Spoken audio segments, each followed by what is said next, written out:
नमस्कार। आज हम नवरात्रि के सफर में एक बहुत ही अहम, बहुत खास मुकाम पर हैं।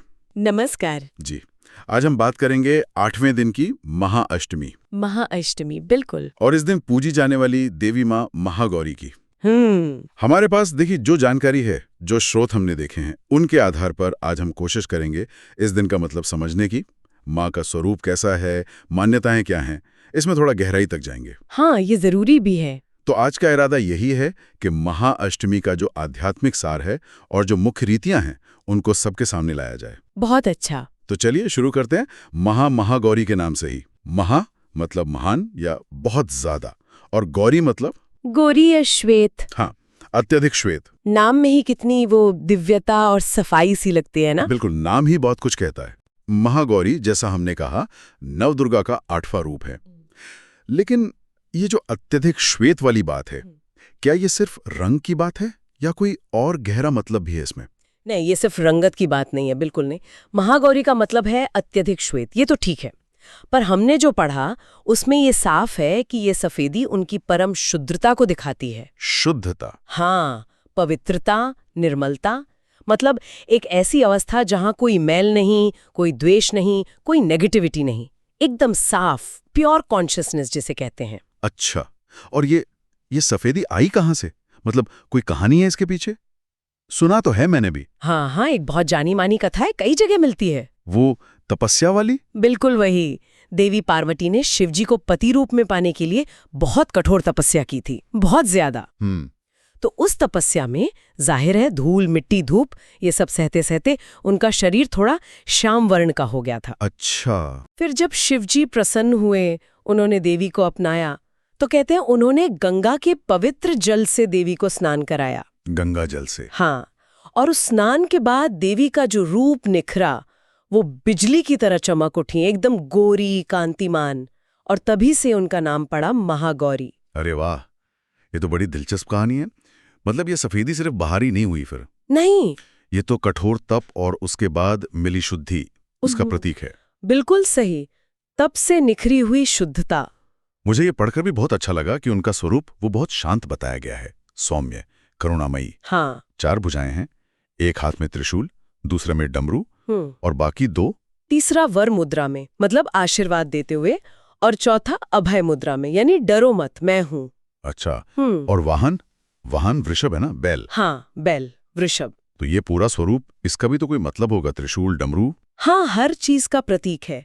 त्रिशूल तो बुराई का नाश करता है, डमरू वो सृजन की ध्वनि है, लय है, और वर मुद्रा वो आशीर्वाद है, और अभय मुद्रा मतलब सुरक्षा, निडरता। और बैल, वृषभ को धर्म का प्रतीक भी मानते हैं। ये स्थिरता दिखाता है, शक्ति दिखाता है। तो जब हम माँ महागौरी का ध्यान करते हैं ना, तो असल में हम इन सभी गुणों को अपने अंदर बुला रहे होते हैं। शांति, पवित्रता, शक्ति, निडरता। ये मन को शांत करने वाली एक बहुत, कह सकते हैं, पावरफुल एनर्जी है। ये समझना जरूरी है कि माँ महागौरी की पूजा इतनी महत्वपूर्ण क्यों है, क्या मिलता है उनकी आराधना से। एक बात जो बार बार स्रोतों में आई वो ये कि उनकी पूजा से पाप नष्ट हो जाते हैं। हाँ, संचित पाप नष्ट हो जाते हैं। ये सुनने में बहुत बहुत बड़ी बात लगती है। इसका असल मतलब क्या है? क्या सच में पाप धुल जाते हैं? देखिए, ये एक बहुत गहरा पहलू है। संचित पाप का मतलब सिर्फ ये नहीं कि इस जन्म में जो गलतियां की। अच्छा। इसका मतलब है पिछले कई जन्मों से इकट्ठे हुए कर्मों के जो नेगेटिव असर हैं, वो। तो मान्यता ये है कि माँ महागौरी की कृपा से उन असर से मुक्ति मिलती है।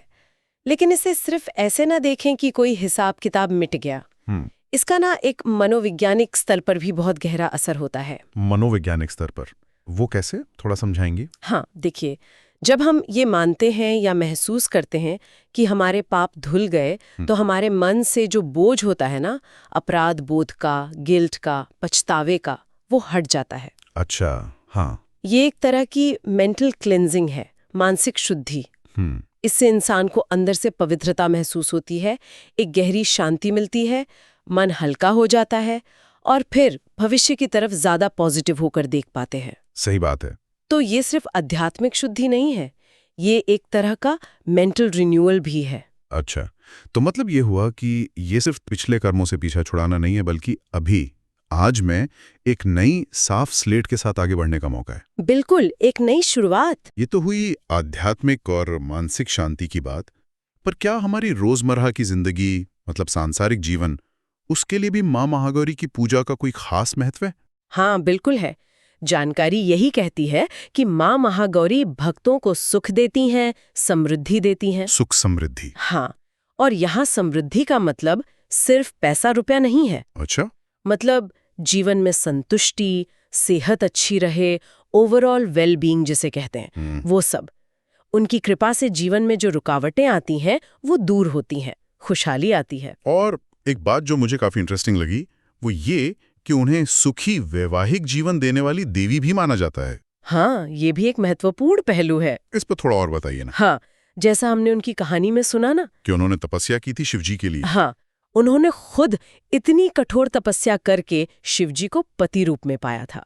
तो शायद इसी वजह से उन्हें एक आदर्श पत्नी का और एक सुखी गृहस्थ जीवन का प्रतीक माना जाता है। अच्छा। तो मान्यता ये है कि जो लोग, खासकर जो अविवाहित कन्याएं हैं, वो अगर माँ महागौरी की पूजा करती हैं तो उन्हें मनचाहा योग्य जीवन साथी मिलता है। वाह। और जो शादीशुदा लोग हैं उनके जीवन में आपसी प्रेम बना रहता है, समझ बनी रहती है, स्थिरता आती है, रिश्तों में जो कड़वाहट वगैरह आ जाती है कभी कभी वो दूर होती है। तो मतलब महाअष्टमी का दिन सिर्फ अपनी स्पिरिचुअल ग्रोथ के लिए ही नहीं, बल्कि अपने रिश्तों को बेहतर बनाने के लिए भी। हाँ, और जीवन में सार्वत्रिक खुशहाली के लिए प्रार्थना करने का भी एक बहुत अच्छा अवसर है। बिल्कुल सही। ये सार्वत्रिक कल्याण की देवी हैं।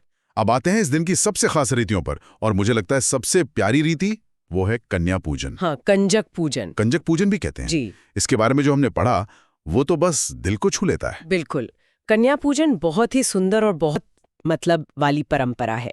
इसमें छोटी बच्चियों को आमतौर पर 2 साल से 10 साल की उम्र के 9 कन्याएं 9 कन्याओं को देवी दुर्गा के 9 रूपों का प्रतीक मानकर पूजा जाता है। और एक बालक भी होता है साथ में। हाँ, एक लड़के को भी लांगूर या भैरव बाबा के रूप में पूजा जाता है। उन्हें कितने आदर से बुलाया जाता है ना। फिर उनके पैर धोते हैं, उन्हें आसन पर बिठाते हैं, तिलक लगाते हैं और फिर प्यार से खाना खिलाते हैं।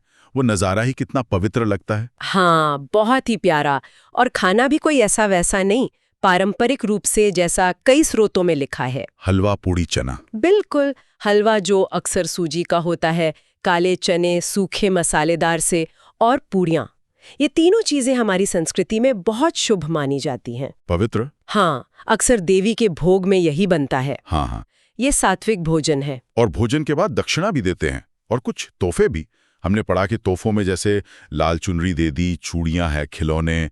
आजकल तो लोग स्टेशनरी वगैरह भी देते हैं। हाँ, समय के साथ चीजें बदलती हैं, लेकिन यहाँ जो सबसे जरूरी बात है ना, वो इसके पीछे की सोच है, फिलॉसफी। कन्या पूजन सिर्फ एक रस्म नहीं है, ये हमारे समाज में जो स्त्री शक्ति है उसके प्रति गहरे सम्मान का प्रतीक है। सही कहा। खासकर उसके सबसे मासूम, सबसे पवित्र रूप के प्रति, छोटी बच्चियों के प्रति। ये हमें सिखाता है कि हर बच्ची में देवी का अंश है। उनकी वो मासूमियत, उनकी पवित्रता पूजनीय है।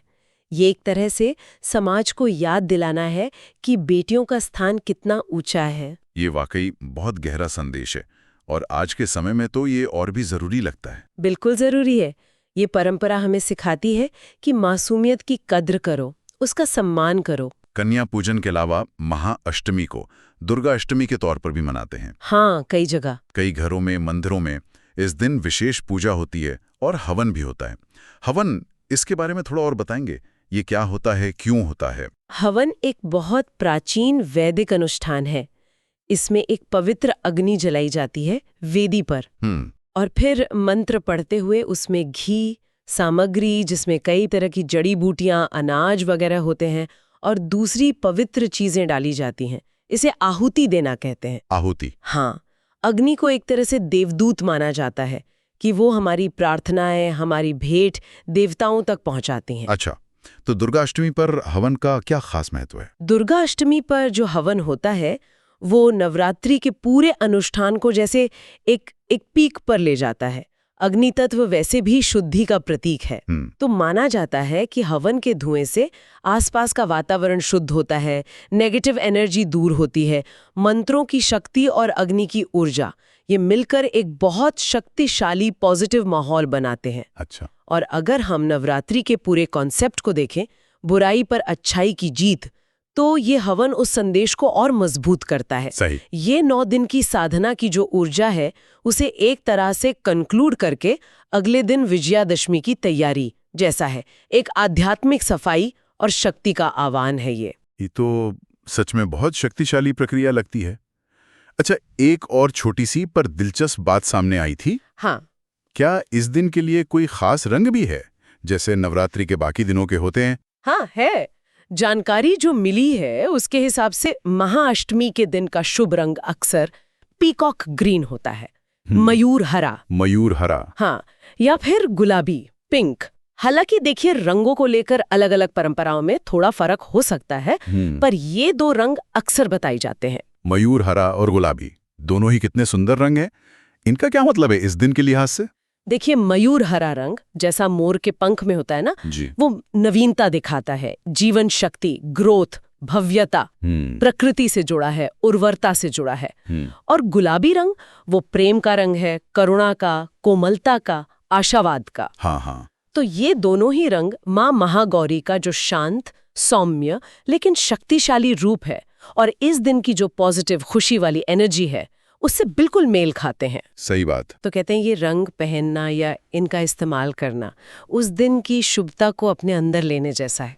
तो अगर हम आज की पूरी बातचीत को समेटें तो महाअष्टमी नवरात्रि का 8वां दिन है और ये माँ महागौरी को समर्पित है। हाँ, महागौरी अपने नाम की तरह ही परम शुद्धता, शांति, निर्मलता और तपस्या से मिली दिव्यता की प्रतीक हैं। बिल्कुल। हमने ये भी समझा कि उनकी पूजा से भक्तों को सिर्फ पापों से मुक्ति या अंदरूनी पवित्रता ही नहीं मिलती, बल्कि सुख, समृद्धि और खास तौर पर सुखी वैवाहिक जीवन का आशीर्वाद भी मिलता है। हाँ, ये भी महत्वपूर्ण है। और इस दिन की 2 बहुत खास और सुंदर रीतियां हैं।